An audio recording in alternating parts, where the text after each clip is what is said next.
राजनीति के दिग्गज शरद पवार की कही बातों और लिए गए फैसलों का दूरगामी असर पड़ता है। शरद पवार ने ऐलान किया है कि वो अब चुनाव लड़ने नहीं जा रहे हैं, लेकिन बीजेपी को हराने की रणनीति वो तैयार कर रहे हैं। पवार ने राहुल गांधी को लेकर भी बड़ा बयान दिया है। तो क्या कहा है शरद पवार ने, देखते हैं ये रिपोर्ट।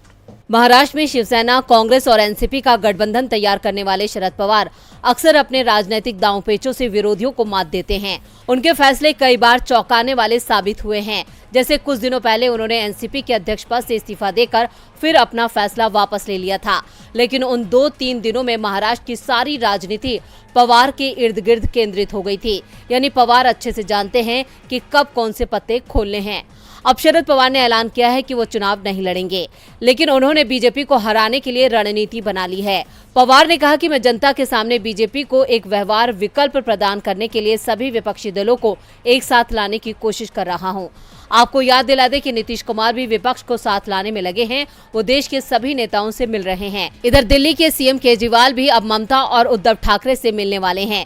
यानी बीजेपी के खिलाफ मोर्चाबंदी तेज हो रही है। इस बीच शरद पवार भारत जोड़ो यात्रा के असर का महत्व अगले साल के चुनावों में देख रहे हैं।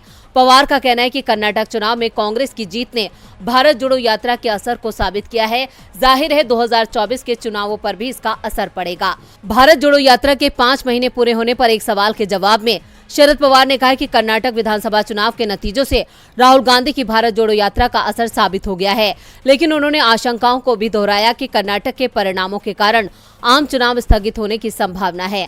हालांकि इस बारे में विस्तार से उन्होंने कुछ नहीं कहा, लेकिन इतना समझ आ रहा है कि कर्नाटक की हार के बाद से बीजेपी का राहुल को लेकर खौफ और बढ़ गया है। शरद पवार ने इसी के संकेत दिए हैं। अगर बीजेपी ने चुनाव टाले तो उससे गलत संदेश जाएगा, जो बीजेपी के लिए अच्छा नहीं रहेगा। और अगर समय पर चुनाव हुए तो इस बार कांग्रेस मजबूत दिख रही है, ये भी बीजेपी के लिए अच्छी बात नहीं है। यानी बीजेपी के लिए दोनों ओर से हार है, यही संकेत शरद पवार ने दिया है।